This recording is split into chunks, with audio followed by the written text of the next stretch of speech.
My name is Dylan. I am 26, and until recently, I would have told you my family was complicated, but still, my family. You know the kind, lots of noise, lots of opinions, but mostly well-meaning. Or at least, that is what I used to think.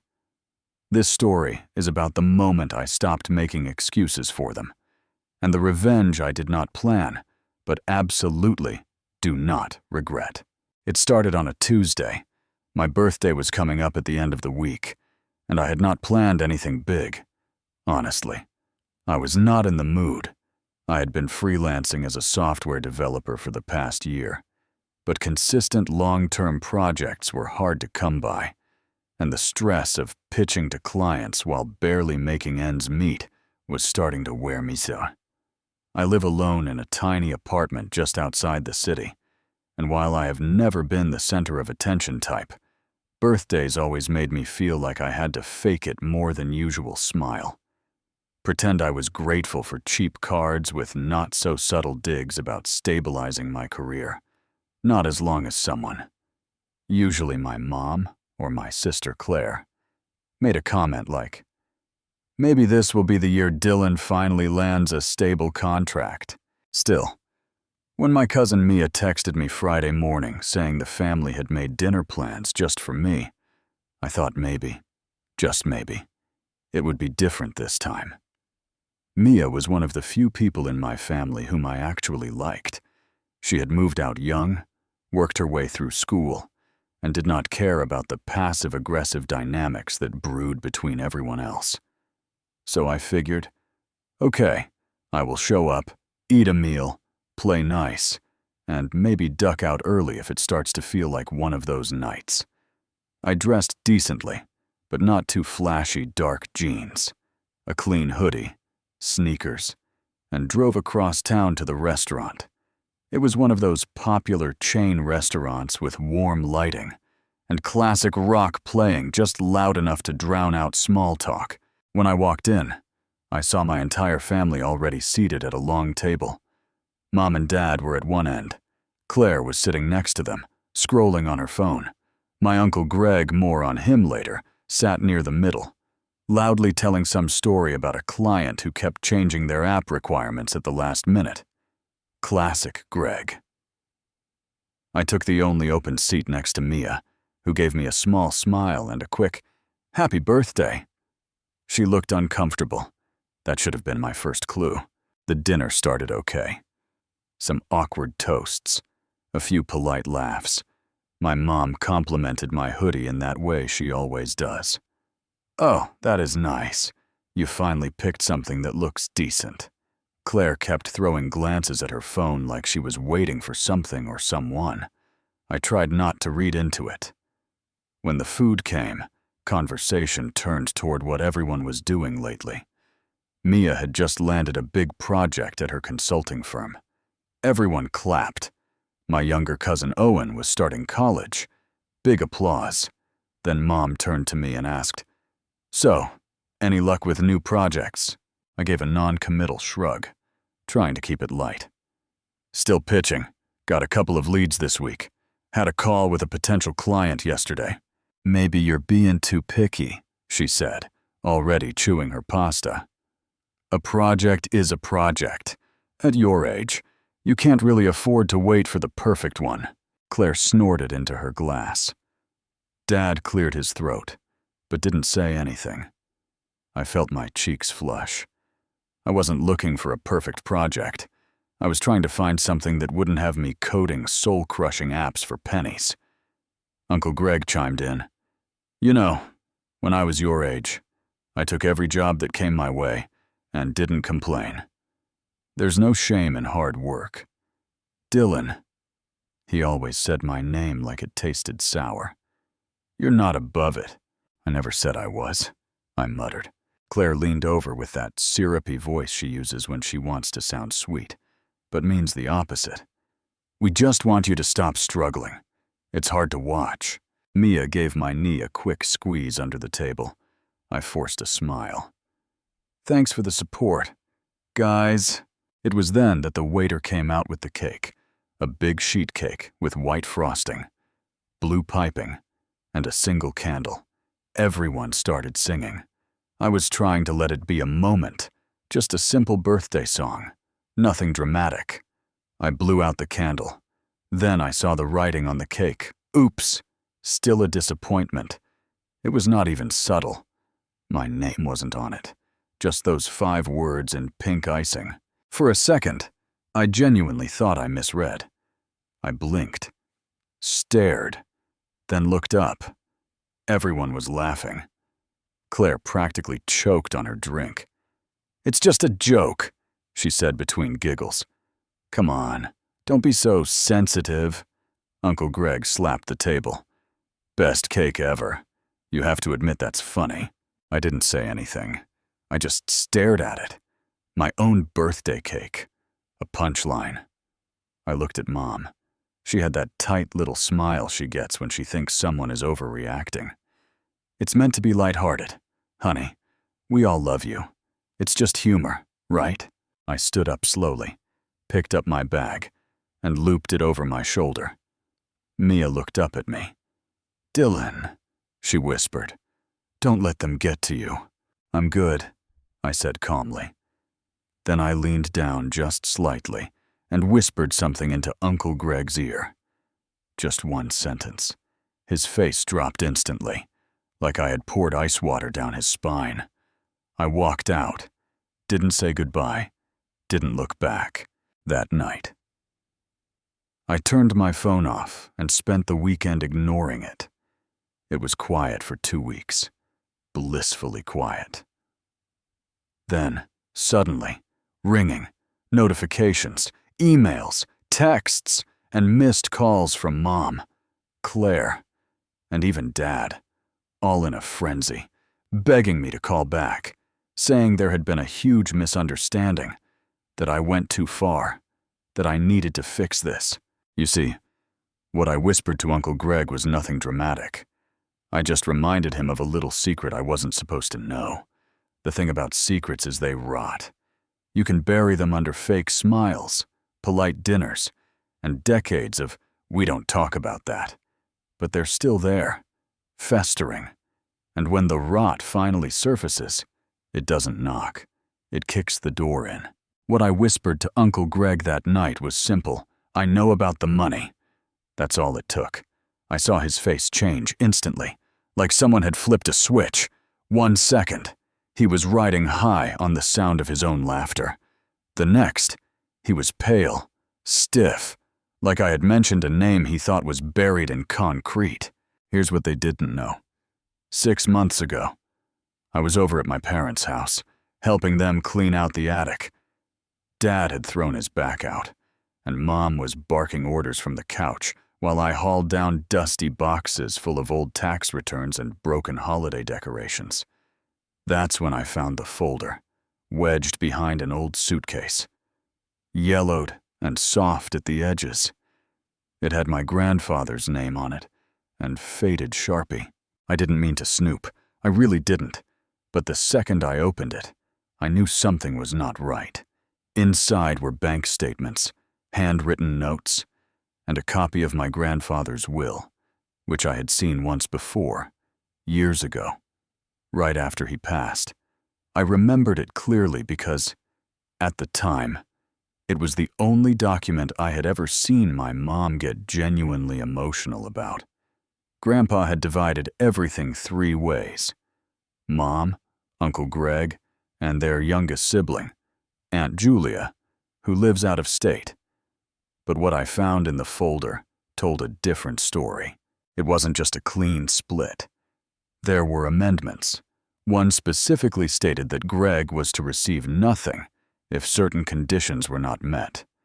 Grandpa had added it a year before he passed away, after Greg had borrowed a large sum of money from the family business and promised to pay it back within 6 months.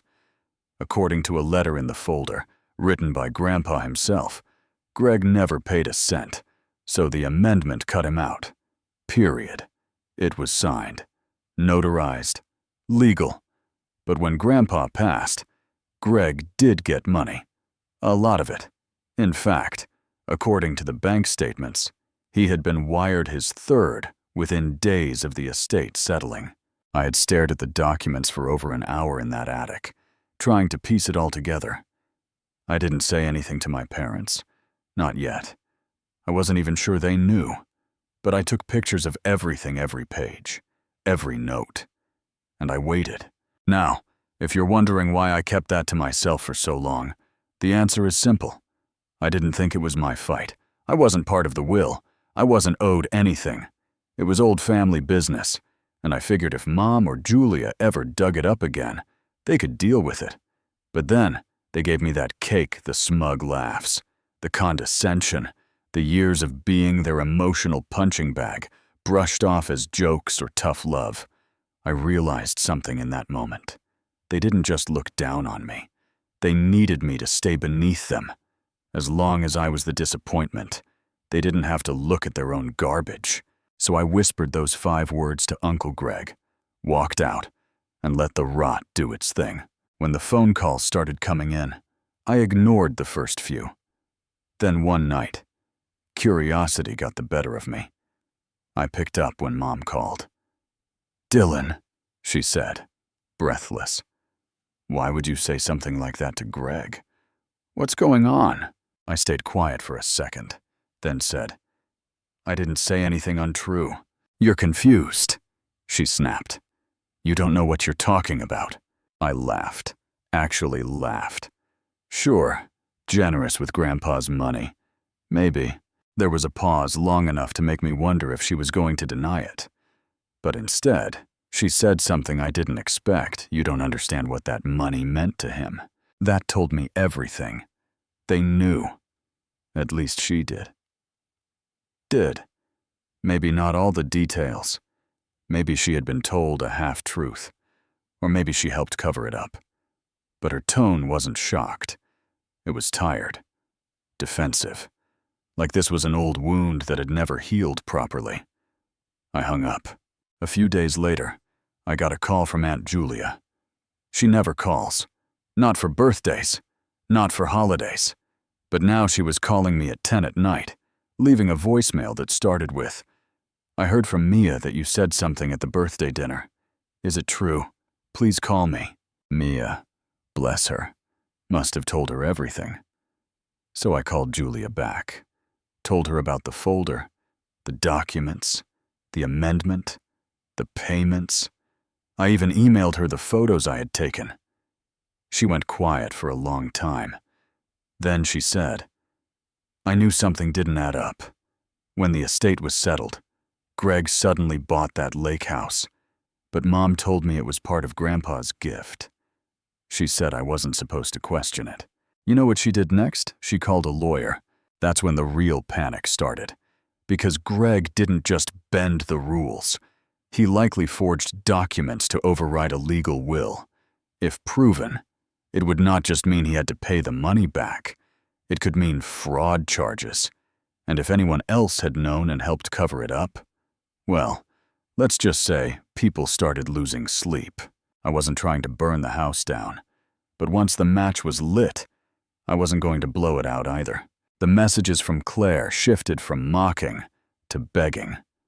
"You need to fix this. This has gone too far.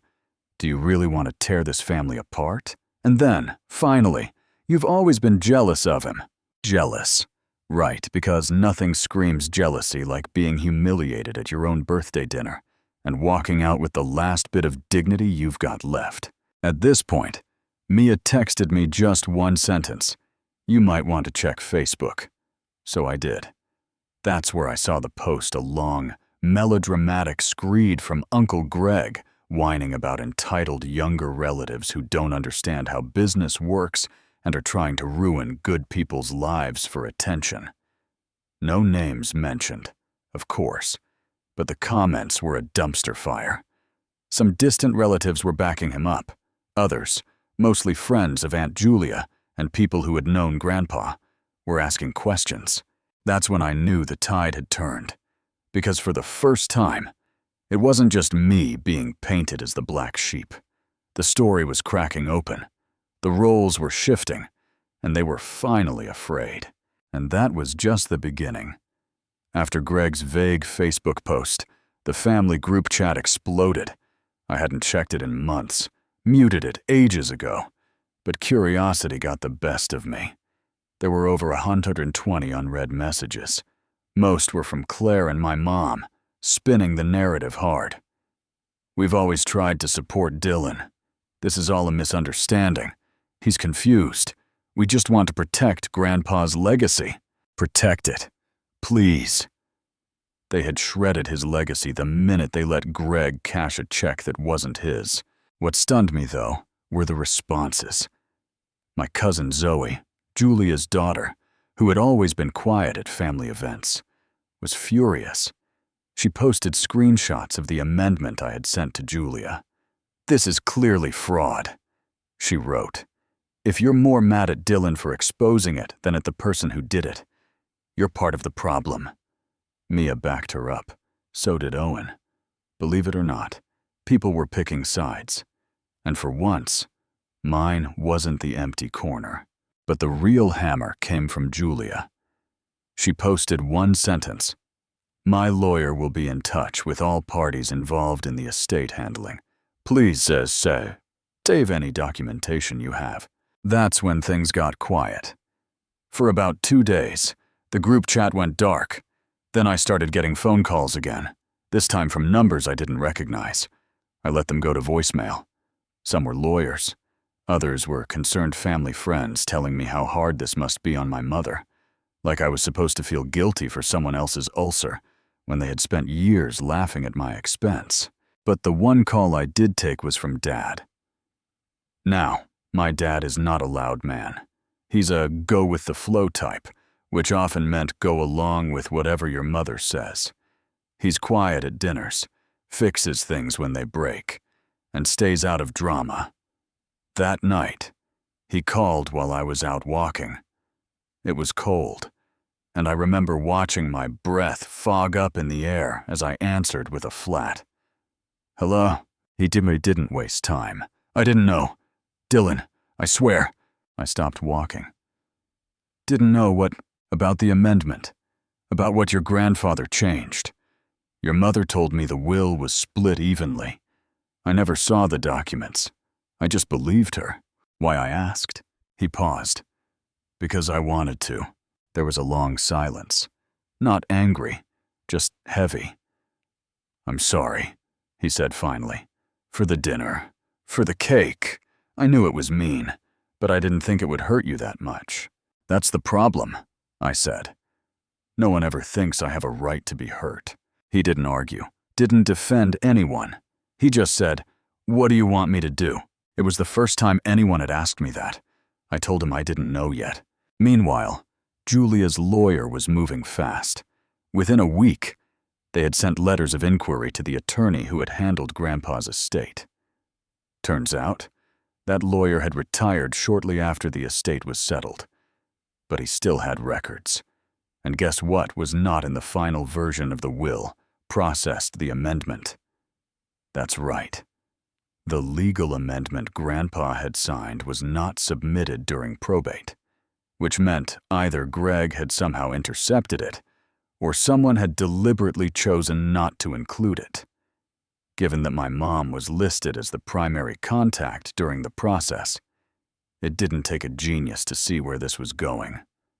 And remember, I had the copy signed, notarized, time-stamped from months before Grandpa passed away. So now, Julia's lawyer was pushing for an investigation into probate fraud. If the court ruled in her favor, it could not only force Greg to pay back his entire inheritance plus interest, but anyone who helped suppress that amendment could be held liable too. The panic calls doubled. Claire called in tears. "You're going to ruin everything," she sobbed. "Mom is freaking out. She hasn't slept in days." She didn't seem too worried when she was laughing at the cake. I said, "You're being cruel." "No, I'm being done." She hung up. That night, I got a knock on my apartment door. It was my mother. I stood there for a second, stunned. She looked tired. No makeup, jacket thrown over her shoulders like she had driven over in a rush. I stepped outside, arms folded. She didn't wait for me to speak. I didn't know he changed the will. I raised an eyebrow. I found it in the attic years ago. She admitted. I didn't know what to do. Greg told me it wouldn't hold up in court, that Grandpa was confused in his final year. He wasn't, I said flatly. She looked down. I know that now, but at the time, it was easier to believe him, easier than doing the right thing. She looked up. I was trying to protect the family. I shook my head. You were protecting Greg. She didn't deny it. I should have slammed the door. I should have walked back inside, but part of me still needed to understand. So I asked, why did you even invite me to that dinner? Her eyes welled up, and for a second, I thought she might say something honest, but all she said was, because I thought it would be good for you. A reminder of what you have. That was the moment I realized we were not speaking the same language. What I had was a family that only valued me when I played the role they wrote for me. When I sat quietly at the bottom of the ladder so they could look down and feel taller. Not anymore. I didn't let her in. I didn't hug her goodbye. I just said, tell your lawyer to call Julia's. Then I shut the door. That weekend, Mia invited me over for coffee. No drama, just coffee. She told me Julia's lawyer had enough evidence to file. The process might take months, maybe even longer. But it was happening. And Greg's word was he was already talking to someone about asset protection, trying to hide money. He had lawyered up fast. But here's the thing about hiding money after you've committed fraud. The courts don't like it. And if they trace any part of that inheritance to others, say, joint accounts or gifts, they might go after them too. And guess whose names were on the wire transfer paperwork from Grandpa's estate? Yep. Greg and my mom.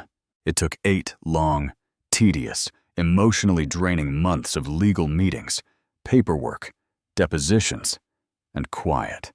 Behind-the-scenes panic among that, we just wanted what's best for the family crowd. But justice, it turns out, doesn't care about fake smiles or family loyalty. It cares about receipts, and I had those in spades. Julia's lawyer came through like a wrecking ball in a suit. The will amendment, my photos, the notarized documents, and even testimony from Grandpa's old lawyer, who confirmed that the amendment had been delivered before probate, painted a very clear picture.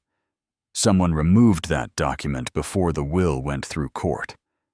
Greg and my mother were named as the 2 people with access to the estate paperwork during that exact time frame. There were emails between them discussing the inheritance, casually referencing splitting it 3 ways as agreed. Even after the amendment was signed, the court didn't even need to look that deep to see the pattern deliberate omission with financial motive. Classic, textbook fraud. And then came the real kicker. Uncle Greg had not only taken his third of the inheritance, but he had also quietly loaned my mom $30 from it a few weeks after the estate closed, probably as a thank you for looking the other way. Julia's legal team didn't miss that. Neither did the court. Greg tried to settle. Julia refused. She wanted a full court judgment, something that would stick, and she got it. The ruling was brutal. Greg was ordered to repay his full share of the inheritance, plus interest to Julia, bringing the total close to $2,000. My mom was fined $15,000 for her part in the concealment and had to issue a formal statement acknowledging her role in the fraud. They also lost the lake house after a lien was placed on it, and it went up for sale within 2 months. The fallout was glorious. Greg's reputation in the family tanked overnight. Half the cousins cut him off. The other half only showed up to ask awkward questions at family gatherings, then ghosted him when the truth sunk in. Mom spent the next few months trying to smooth things over with distant relatives, but no one really bought her redemption arc. She called it a mistaken judgment. Everyone else called it what it was: theft. Claire tried to go radio silent at first, but eventually posted a cryptic Instagram story about snakes in the family. I didn't respond. She's irrelevant now. As for me, I moved on. I used the whole experience as fuel. I landed a long-term contract with a remote tech firm after months of pitching better pay, better hours, and best of all, no one at work expects me to play the scapegoat. I got my own place in a quieter neighborhood, started therapy, and for the first time in a long while, I actually liked who I was becoming. Mia and I stayed close. She's the kind of family that deserves the word. She stood by me when everyone else wanted me to roll over and smile through the humiliation. We laugh about it now, especially the cake. She even got me a new one this year. It said, "Oops, turns out you were right." Julia and I talk regularly. She told me once that if I hadn't spoken up, Greg would have gotten away with it forever. That Grandpa would have been disrespected by the very people who claimed to honor him. She thanked me for protecting his memory when no one else had the spine to. And my parents, I haven't spoken to my mother since the ruling. Not once. She sent a letter, handwritten, 3 pages long. I opened it, read the first line, then fed it to the shredder. I wasn't interested in "I did what I thought was best" anymore. That ship had sunk. My dad eventually reached out, quietly, respectfully. We had coffee. He apologized again, not just for the fraud, but for the years of being silent while I got torn down in the name of tough love. I told him I appreciated it, but I also told him this: if you want to be in my life, you do it by showing up, not by covering for other people's damage. So far, he's kept showing up. But most importantly, I'm no longer the disappointment. Not to myself, not to the people who matter, and definitely not to the family that couldn't handle the truth.